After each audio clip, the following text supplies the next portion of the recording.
नमस्कार दोस्तों, स्वागत है आप सबका फाइनेंस फैक्ट्स के एक नए वीडियो में। इस वीडियो में हम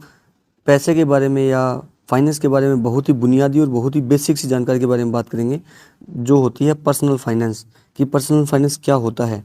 पर्सनल फाइनेंस अगर आप लोगों ने टर्म नहीं सुनी है तो ये आपके लिए जानना बहुत ज़रूरी है, क्योंकि अगर आप लॉन्ग टर्म में, लंबे समय में अगर आप वेल्थ क्रिएट करना चाहते हैं या अपने लिए बहुत ज़्यादा पैसा बनाना चाहते हैं तो आपको पर्सनल फाइनेंस के बारे में जानना बहुत ज़रूरी है। ये बहुत ही बेसिक सी टर्म है। तो चलिए शुरू करते हैं आज का वीडियो। पर्सनल फाइनेंस जो है वो दो चीज़ों से मिलकर बना है। पहला है मैनेजिंग मनी और दूसरा ट्रैकिंग मनी। मैनेजिंग मनी मतलब जो भी हमारे पास पैसा आ रहा है उसको हम कितने अच्छे तरीके से संभाल पा रहे हैं, और ट्रैकिंग मनी मतलब जो भी पैसा है उसका हम हिसाब किताब रख पा रहे हैं या नहीं रख पा रहे हैं, या लेखा जोखा जो है वो रख पा रहे हैं या नहीं रख पा रहे हैं। तो मैक्सिमम जो लोग हैं उनका जो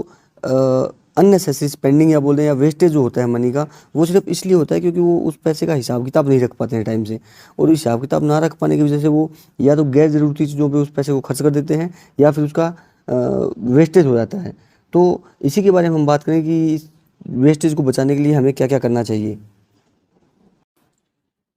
यहाँ पैसे से मेरा मतलब जो है वो आपकी इनकम से है। आपकी इनकम किसी भी तरीके से हो सकती है। अगर आप नौकरी करने वाले हैं तो आपकी इनकम सैलरी से भी हो सकती है, आपकी मंथली जो सैलरी आ रही है उससे भी हो सकती है, या फिर अगर आप बिज़नेस करते हैं तो आपका बिज़नेस से जो भी कमाई हो रही है उससे भी आपकी इनकम हो सकती है। तो हमारा जो मेन मकसद है वो यहाँ पे आपकी इनकम को मैनेज करने से है, और हमारा जो फोकस है वो इसी पे रहना चाहिए कि हम जो है इनकम का प्रॉपर लेखा जोखा रख सकें और इसको अच्छे से मैनेज कर सकें। अब पर्सनल फाइनेंस में मनी को ट्रैक करने के लिए सबसे पहला और सबसे ज़रूरी जो कदम है वो ये है कि आपकी जैसे ही इनकम आती है उससे पहले आपको इनकम की प्लानिंग करनी होती है कि वो जो आपकी इनकम है वो कहाँ कहाँ डिवाइड होने वाली है। तो उसको आपको एग्जांपल से समझाने के लिए मैं 3-4 पार्ट्स बता देता हूँ, बाकी आप अपनी ज़रूरत के हिसाब से इसको और पार्ट्स में भी डिवाइड कर सकते हैं। जैसे पहला पार्ट है स्पेंडिंग, यानी कि आपकी जो इनकम है उसमें से कितना जो है आपके घर के खर्चे में या किसी कोई अन्य टाइप के खर्चे, जैसे बिजली का बिल हो गया, क्रेडिट कार्ड का बिल हो गया, उसमें आप कितने आपका जो ड्यू है वो बिल उसमें डिवाइड कर सकते हो कि आपकी इतनी तनख्वाह आएगी और उसमें से या इतनी इनकम में से इतना खर्चा में आपका पैसा चला जाएगा। सेकंड ये है कि आपको कुछ हिस्सा आपकी इनकम का हमेशा मेडिकल के लिए भी इमरजेंसी में रखना चाहिए, कि हर महीने बचाना चाहिए, ताकि अगर एकदम से अगर कोई मेडिकल इमरजेंसी आती है तो आपको वो पैसा काम आ सके। उसको हम अगर टेक्निकल भाषा में बोले तो इमरजेंसी फंड के नाम से जानते हैं, जिसके बारे में हम आगे आने वाले वीडियोज़ में डिस्कस करेंगे। उसके बाद हमको रिटायरमेंट के ऊपर भी फोकस करना चाहिए कि अगर हमको कल को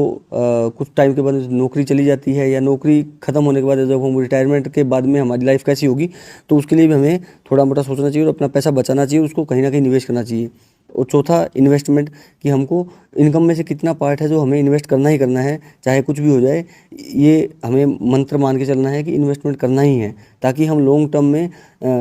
जो पैसे की जो बचत है उसको अपने फ़ायदे के लिए यूज कर सकें। पर्सनल फाइनेंस में हम इनकम को अलग अलग पार्ट्स में, जैसे सेविंग हो गया, एक्सपेंडिचर हो गया, या फिर इमरजेंसी फंड हो गया, या फिर रिटायरमेंट का हो गया जो हमने बात करी, उसमें क्यों बांटना चाहिए उसके पीछे भी एक कारण है। क्योंकि पैसा हमारे लिए कितना काम करेगा और कैसे काम करेगा वो 80% जो है वो हमारे बिहेवियर पे डिपेंड करता है। बिहेवियर यानी हम पैसे के साथ में कैसा व्यवहार रखते हैं। और 20% हमारी नॉलेज काम करती है, कि हमको नॉलेज होगा कि पैसे को हम कहाँ लगा सकते हैं या कहाँ निवेश कर सकते हैं। तो हमारा जो पैसे के साथ में व्यवहार है, कि हम पैसे को कैसे डे टू डे लाइफ में रेगुलरली यूज़ करते हैं या रेगुलरली हम कहीं खर्च करते हैं, उसके बारे में जो हमारा व्यवहार है वो 80% बताता है कि हमारा पैसा कितना हमारे लिए काम करने वाला है। इसीलिए ये ज़रूरी हो जाता है कि इनकम को हम आते ही प्लान कर लें कि कितना परसेंट कितने में जाना है, कितना परसेंट निवेश में जाएगा, कितना परसेंट आपका सेविंग रहेगा, कितना परसेंट जो आपका है वो बिल्स के लिए या खर्चे के लिए रहेगा, ताकि आपको एक आपकी रोज़मर्रा की ज़िंदगी में शामिल हो सके। पर्सनल फाइनेंस में हमारी इनकम को अगर हम प्लान कर लेते हैं टाइमली, तो हमें कुछ फ़ायदे होते हैं जो बहुत ज़रूरी हैं जानना हमारे लिए। पहला तो ये कि फाइनेंशियल गोल जो हमारे हैं वो बहुत आसानी से अचीव कर सकते हैं हम। फाइनेंशियल गोल से हमारा मतलब ये है कि हमारा पैसे से लेकर के हमारा कुछ ज़िंदगी में कुछ गोल होंगे, जैसे कि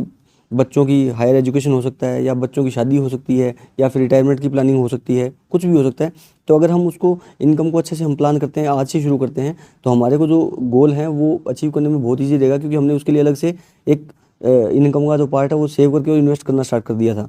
सेकंड ये कि फाइनेंशियल इमरजेंसी जो हमने बात की, कि अगर एकदम से कोई हॉस्पिटल का खर्चा आता है या मेडिकल का कुछ भी दिक्कत आती है, तो उसके लिए हमने अलग से इनकम का कुछ पार्ट जो सेव करके रखते हैं हम हर महीने, तो उससे हमारा अगर एकदम इमरजेंसी में हमको कुछ ज़रूरत पड़ता है तो हम उसको इमरजेंसी को आराम से मीट कर सकते हैं।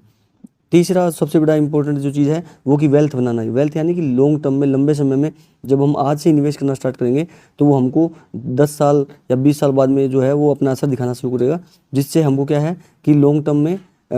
अच्छा पैसा बनाने में हमारे को मदद करेगा जो आज का इनकम है। और चौथा जो है वो रिटायरमेंट है कि हमको अगर आज ही हम रिटायरमेंट की स्टार्ट कर देते हैं हमारी प्लानिंग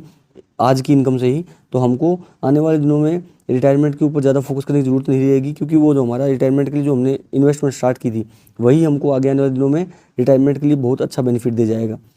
तो उम्मीद है कि आपको पर्सनल फाइनेंस का बेसिक सा नॉलेज हो गया होगा इस छोटे से वीडियो से।